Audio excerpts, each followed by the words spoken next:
At the conclusion of Parashat Mishpatim, this Shabbat's Torah portion, the elders of Israel approach Mount Sinai and ascend its base. In a dramatic, prophetic revelation, they see God above the mountain.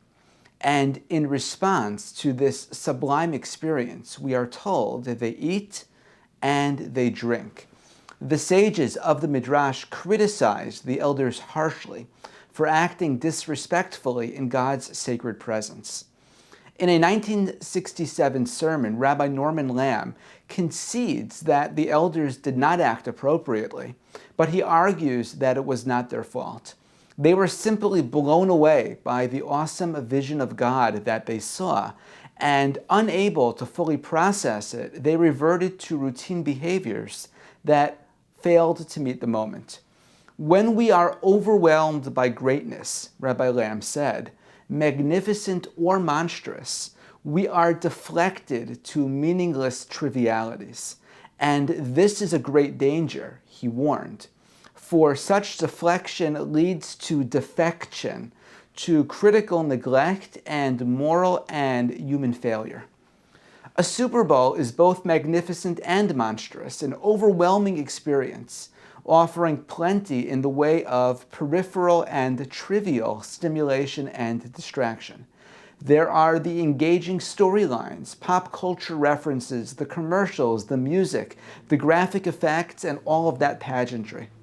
The game itself has its own internal narrative arc with intricate and complex strategies, adjustments, and tactics.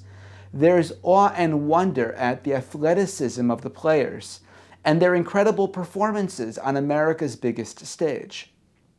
There's what the pioneering sociologist Emil Durkheim called collective effervescence, that sense of being part of something huge and significant as a group. And in a diverse and polarized world, football remains one of the few things that reliably brings America together in that shared experience.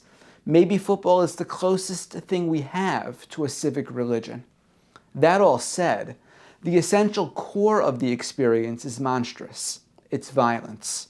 Professional football is a brutal sport that, per medical consensus, extracts a terrible lifelong toll on the minds and bodies of a significant percentage of its players. With everything else stripped away, watching professional football is watching gifted athletes sacrificing their physical and mental well-being for our entertainment. Now that's an overwhelming thought.